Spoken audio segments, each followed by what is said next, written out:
Vamos a continuar con nuestro trabajo.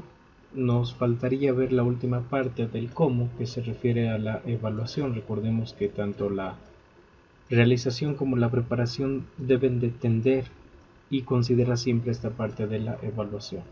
Nosotros vamos a considerar 5 aspectos y lo importante es entender que aquí nosotros debemos de plantear preguntas relacionadas a cada aspecto, relacionadas a la actividad misma y a nuestra meta.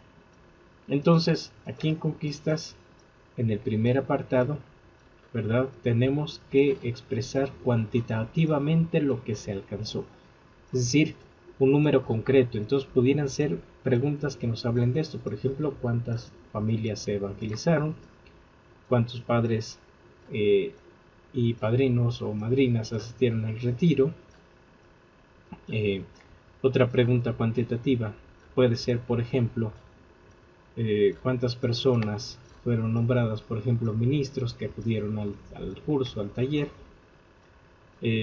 Preguntas relacionadas a ese tipo que nos van a otorgar como respuesta un número, algo cuantificable, y ese número muchas veces se va a relacionar, o la mayoría de las veces, con nuestra meta. Bueno, después viene la eficiencia y aquí tenemos que hacer un balance. La pregunta vendría a ser entonces: ¿el costo y el esfuerzo aplicados compensan los resultados obtenidos? Sí, no, y muy importante indicar el por qué. Hay veces que se puede invertir mucho tiempo, mucho esfuerzo, mucho recurso en una actividad y resulta que se obtienen resultados pobres y a lo mejor se desperdició ese recurso, ese tiempo. Hay que orientarlo de otra manera para aprovecharlo un poco más. Y hay veces que se invierte poco, se esfuerza uno poco y se obtienen resultados buenos. Bueno, entonces sería la línea por reforzar para obtener todavía mejores resultados. Pero aquí es hacer un balance. Hay actividades que nos pueden desgastar mucho, que nos implican pues el desgaste físico o desgaste financiero, y tal vez los resultados no son los que nosotros esperábamos. Bueno, entonces habrá que cambiar. Pero aquí esta parte nos va a ayudar a identificar eso. Después viene la calidad y viene una pregunta, aunque nosotros podemos añadir muchas preguntas dependiendo de la actividad. ¿El trabajo fue bien hecho de acuerdo a las metas propuestas? Bueno, entonces aquí nosotros identificamos una palabra clave o una frase: bien hecho, un trabajo bien hecho.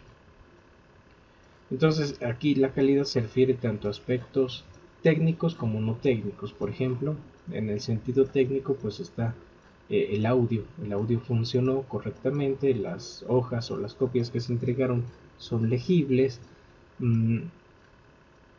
Por ejemplo, si ocupamos un proyector pero a lo mejor había mucha luz, ver si lo que se estaba proyectando todos lo alcanzaban a ver. También, por ejemplo, la cuestión de que en la calidad no se tuvieron algunos imprevistos, por ejemplo, de que pues a la mera hora faltó una extensión que nadie había considerado y ahí tuvieron que andar buscando una de último momento a la mera hora y eso atrasó. Bueno, entonces ya perdió tantita calidad. Y el sentido no técnico puede ser, por ejemplo, en la cuestión por ejemplo, de algún taller, de algún retiro donde se dé algún tema y el tema estuvo mal preparado. Bueno, allí ya fue una cuestión no técnica en el sentido de algo físico, pero entonces allí el trabajo ya disminuyó en cuestión de calidad, ¿no? Muchas veces la improvisación disminuye esta cuestión de la calidad. Entonces aquí tendríamos que poner preguntas que nos hablen de esta calidad. Persistencia. ¿Hubo o habrá continuidad en las personas respecto a la actitud de conocimiento? Sí, no, ¿por qué?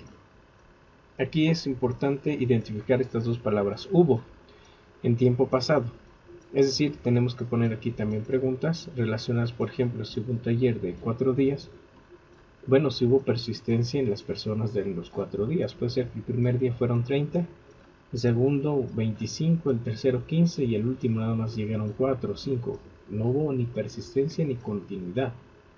Y habrá que preguntarnos, aparte de esa persistencia física en el sentido de asistir, también respecto a su actitud y conocimiento, porque puede ser que vayan pero como forzados, con una mala actitud, y puede ser también que su conocimiento pues no crezca, una pérdida de tiempo, no tiene calidad. Entonces se relacionaría un poquito con lo anterior. Bueno, en que tendríamos que considerar esas partes en el hubo, que habla en tiempo pasado, pero en el habrá, que es muy importante, y es que recordemos que nosotros no llevamos actividades aisladas, responden a un proceso. Entonces esta actividad se tiene que enlazar con siguientes actividades, y ahí es donde entra el habrá. ¿Qué es lo que sigue? No tuvimos un retiro de jóvenes, bueno, asistieron 30 jóvenes, pero ¿qué sigue después? Porque si nada más se quedó en retiro, no tiene mucho caso. Entonces, pues llevar un proceso. El proceso sería, tuvimos un retiro, pero fue pesca, tenemos ahora 30 jóvenes, después vamos a formarlos, vamos a hacer esto, vamos a hacer aquello. Entonces aquí vendría la pregunta que nos enlace con ciertas actividades a futuro para generar un proceso. Y esta parte es muy importante entenderla, porque si no estaríamos trabajando en actividad cada año lo mismo, pero nunca avanzamos. Entonces esta parte nos abre puertas para generar procesos. Finalmente viene la parte un poquito más relacionada con la meta, y es el impacto. Ante el problema que se tenía en mente enfrentar, ¿cuál fue la importancia de los resultados alcanzados? Esta parte se relaciona mucho con la meta, y es que la meta siempre va a responder a una realidad concreta. Entonces aquí nosotros tenemos que evaluar si lo que nosotros hicimos en verdad responde a esa realidad concreta. Si no responde, entonces estamos haciendo algo mal, o la estrategia no fue la indicada. Si lo hicimos parcialmente, bueno, entonces habrá que continuar con esa línea de trabajo para mejorarla, y definitivamente pues si lo logramos al 100%, pues tendríamos un trabajo muy bien planeado, muy bien hecho, y habrá entonces que considerar los siguientes pasos del proceso. Algo importante que mencionar es que entre más preguntas ponga, más fácil va a ser la evaluación, y aquí las preguntas van a variar de actividad a actividad.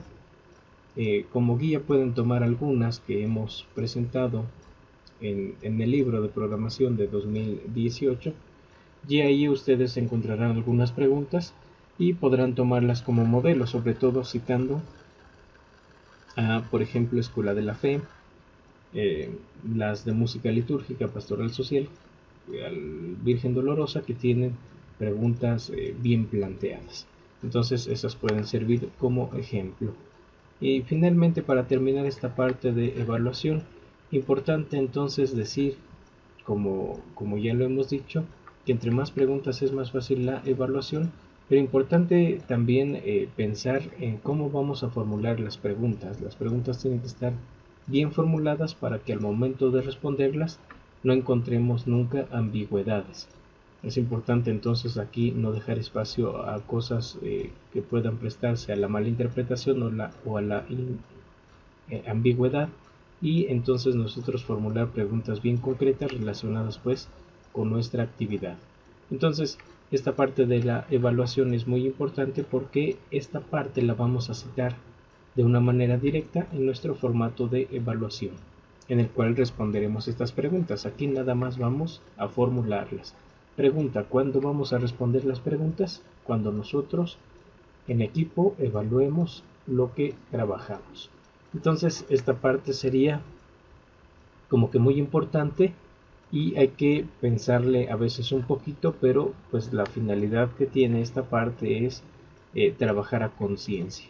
Entonces estos 5 aspectos es muy importante trabajarlos todos y formular preguntas adecuadas. Ya les he dicho donde tenemos algunas guías de preguntas, y nosotros podemos todavía crear algunas otras que a lo mejor hasta este momento se nos hayan pasado, pero con esa finalidad de ir complementando. Y muy importante, cuando se respondan las preguntas en la evaluación, que ya lo diremos en su momento, pues no nada más poner sí o no, sino también el por qué. Si ustedes ven el plan diocesano, en algunas partes le falta el porqué, yo aquí lo he agregado, pero tiene esa finalidad, para que la respuesta no se quede tan corta, y expongamos, aunque de manera muy breve, el porqué de cada situación. Entonces aquí habrá algunas preguntas que tengan respuesta de sí o no que ustedes formulen, pero entonces habrá después que poner también la pregunta ¿por qué? Y este sería nuestro formato de la ficha de evaluación, visto de una manera muy breve, pero espero que sirva a todos como una guía. Y ya en un siguiente video nada más hablaré de algunas recomendaciones y algunas cuestiones con el formato.